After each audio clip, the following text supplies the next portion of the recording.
शिव और काशी का पुराना रिश्ता है। काशी को शिव की नगरी कहा जाता है और ये भी कहा जाता है कि शिव यहाँ पर कण कण में विराजमान है।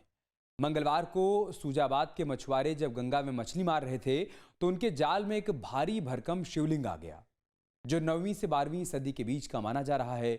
मल्लाहों ने इसे अपनी बस्ती में स्थापित किया और उसे गंगेश्वर महादेव मानते हुए वहां मंदिर बनाने की मांग की है। देखिए खास रिपोर्ट गंगेश्वर शिवलिंग।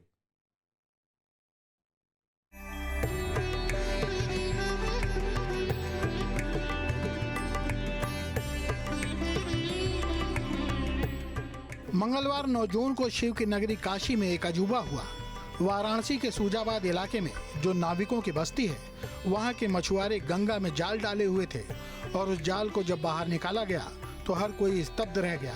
पहले लोग इसे कोई भारी मछली समझ रहे थे, लेकिन जब जाल बाहर आया तो चमत्कार हो गया। वाराणसी में मछुआरे गंगा में मछली पकड़ने के लिए जाल डाले हुए थे और 5 जून का दिन था और अचानक जाल में कुछ भारी वस्तु नजर आई। पर एहसास हुआ जब जाल को ऊपर खींचने का प्रयास किया गया तो बहुत भारी था।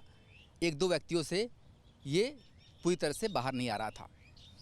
लोगों ने डुबकी मारी और किसी तरीके से जाल को बाहर जब निकाला तो अंदर से ये शिवलिंग निकला। जैसे ही शिवलिंग निकला, हर हर महादेव के नारे से पूरा जो इलाका है गुंजयमान हो चुका। और वाराणसी के सूजाबाद का ये इलाका है जहाँ पर ये पास में आप गंगा देख सकते हैं। यहीं पर जो निषाद लोग हैं वो मछली पकड़ा करते हैं और उस दौरान ये शिवलिंग निकलकर बाहर आया। उसके बाद से शिवलिंग को यहाँ स्थापित किया गया और यहीं पर पूजन अर्चन शुरू किया गया। हमारे साथ दर्शन निषाद है। ये वो व्यक्ति हैं जब शिवलिंग निकला तो ये वहीं थे और इन्होंने ही शिवलिंग को बाहर निकाला। दर्शन जी, क्या हुआ, पूरी घटना बताइए उस दिन। सर, मेरा नाम दर्शन निषाद है। मैं सूजाबाद वाराणसी का मूल निवासी हूँ और निषाद समाज से हूँ। और ये 5 जून का बात है। हमारे जो सम्मानित मछुआरे जो समाज के भाई लोग हैं, वे महाजाल के माध्यम से जो टमाटर माझी हैं और उनका नाम सुनील माझी है, उनकी टीम द्वारा महाजाल के माध्यम से मछली को पकड़ा जा रहा था। और मछली पकड़ने का वो लोग कार्य करते हैं, उसी से जीविकोपार्जन का भी कार्य करते हैं। लेकिन शाम के समय 7 से 8 के बीच में उन लोगों ने जैसे ही जाल दोनों साइड से खींचना चालू किया तो बीच में उन लोग को बहुत कसाव जो है कि समझ में आया। तो धीरे धीरे खींचते हुए तो वो लोग सोचे कि कोई इंजन या पत्थर है। तो वो जब थोड़ा सा और नज़दीक आ गया गंगा की गहराई में तो उन लोगों ने डूब करके देखा कि यह तो कोई पत्थर है। जब उठा के देखें तो शिवलिंग था। तो उन्होंने गंगा के किनारे रख करके मछुआरे भाई लोग चले गए। तो जो स्नानार्थी लोग हैं वो शाम के ही समय कुछ लोगों ने वीडियो बना करके उस बालू पे रख दिया। जब सुबह के जो है समय में यह जो गंगा जो है टेम्पल आप देख रहे हैं, इसको हम ही बनाए हैं। और गंगा चौतरा, क्योंकि मैं जिला गंगा समिति में सदस्य था, तो कमिश्नर साहब ने बोला कि गंगा चौतरा आप बना लीजिए, अच्छा रहेगा। तो गंगा चौतरा पे तो 7 तारीख को हम भी जब स्नान करने के लिए यहाँ आते रहते हैं, अपने बच्चे के साथ आएँ तो देखें कि इतना बड़ा शिवलिंग है, तो बहुत विशाल है। यह 15-20 आदमी से भी नहीं उठ रहा है। तो इसको जो है कि जो है इसमें आपका जो है लगा करके बांस वगैरह, ठीक है, मोटा रस्सी से इसको खींच करके यहाँ तक लाया गया बड़ी मशक्क़त के बाद। तो इसका जो है कि वज़न जो है कि करीब 2 कुंटल आंका जा रहा है कि 2 कुंटल है। तो हम लोगों ने क्या किया कि भाई अब जो है शिवलिंग है और यहाँ श्रद्धा और भक्ति का केंद्र है बनारस में और शिव जी को पूजा जाता है, तो ऐसे ही नहीं छोड़ना है हम लोगों को। तो हम लोगों ने माँ गंगा के सामने ठीक इसी गंगा चौतरे पे रख दिया है और यहाँ पे पूजा पाठ सर चालू हो गया है। इस प्राचीन शिवलिंग का भार लगभग 200 किलोग्राम के करीब है। इसे मल्लाहों ने बाहर निकालकर मंदिर के चबूतरे पर स्थापित किया है और अब इसकी पूजा अर्चना भी की जा रही है और जलाभिषेक भी किया जा रहा है। कि ऐसा पाल काल के दौरान ही होता था।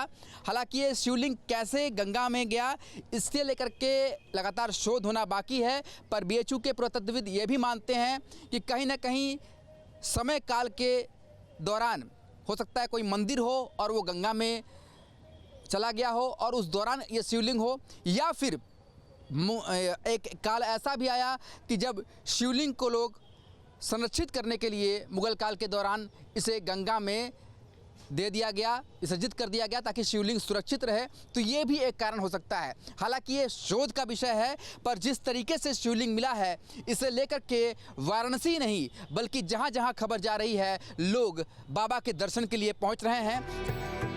बीएचयू के पुरातत्वविद मानते हैं कि काले रंग का ये शिवलिंग 9वीं से 11वीं शताब्दी के बीच का है, जो कि पाल काल का माना जा रहा है, क्योंकि उस काल में बंगाल के लोग राजमहल के पास इसी तरह की मूर्तियां बनाते थे। ये ब्लैक पत्थर का बना हुआ है और ब्लैक पत्थर की मूर्तियां और शिवलिंग आदि बनाने की जो परंपरा है वो पाल काल में प्रारंभ होता है और उसका समय जो है 8वीं शताब्दी से 12वीं शताब्दी के बीच में आता है। तो अब निश्चित रूप से कहना तो बड़ा कठिन है कि ये मतलब एग्जैक्ट इसकी डेट क्या होगी, लेकिन एक प्रारंभिक तौर पर कहा जा सकता है कि 9वीं 10वीं शताब्दी का ये शिवलिंग हो सकता है। और मेरे अपने व्यक्तिगत विचार के हिसाब से ऐसा लगता है कि ये संभवतः गंगा के किनारे किसी मंदिर में स्थापित रहा होगा और बाढ़ आदि के कारण ये वो मंदिर ध्वस्त हुआ होगा और उसमें बाढ़ के वजह से, बहने की वजह से गंगा में प्रवाहित हो गया होगा। दूसरा कारण ये भी हो सकता है कि बाद में इसको सुरक्षित रखने के लिए लोगों द्वारा इसे गाँव में प्रवाहित किया गया, गंगा में प्रवाहित किया गया होगा, ऐसी संभावना है। यानी कि उनके अनुसार लगभग 1500 साल से भी अधिक पुराना ये शिवलिंग माना जा रहा है। और ये जो काले पत्थर है, दरअसल पाल काल के दौरान काला पत्थर जो है पश्चिम बंगाल में पाया जाता था और वहीं से मूर्तियां और शिवलिंग बनाई जाती थी। तो बीएचयू के पुरातत्वविद इसी शिवलिंग को उसी काल का मान के चल रहे हैं। हालांकि अभी इस पर आगे शोध भी होना है। और जिस तरीके से शिवलिंग के आप पिछले हिस्से पे देखेंगे कि वहाँ पर सर्प यानी कि नाग का भी दृश्य जो है अंकित है शिवलिंग के पिछले हिस्से में। तो बीएचयू के पुरातत्वविद मानते हैं कि ऐसा पाल काल के दौरान ही होता था। हालांकि ये शिवलिंग कैसे गंगा में गया, इससे लेकर के लगातार शोध होना बाकी है।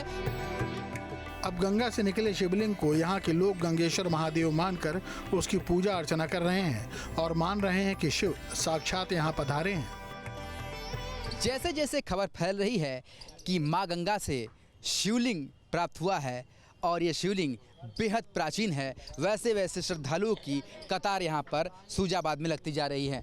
ये बताइए, भगवान शिव की नगरी में खुद प्रकट हो गए, ये कितना बड़ा चमत्कार के रूप में आप लोग देख रहे हैं। इस बार भी काशी हो गया। अब इनकी महिमा किसका है, इनकी महिमा अपरंपार है, देवों के देव महादेव हैं, इसलिए हम लोग सुन के आए हैं। वैसे तो रोज आते हैं यहाँ दर्शन करने गंगा जी। तब जब बाबा विश्वनाथ खुद यहाँ पर आ गए पड़ाव पर, तब क्या आपके मोबाइल पर तुरंत आएगी ब्रेकिंग न्यूज। स्क्रीन पर सबसे पहले दिखेगी बड़ी खबर, देश दुनिया की हर खबर एक जगह। अब आपके मोबाइल पर तुरंत फटाफट इंस्टॉल कीजिए न्यूज़ नेशन ऐप और रखिए खुद को अपडेट।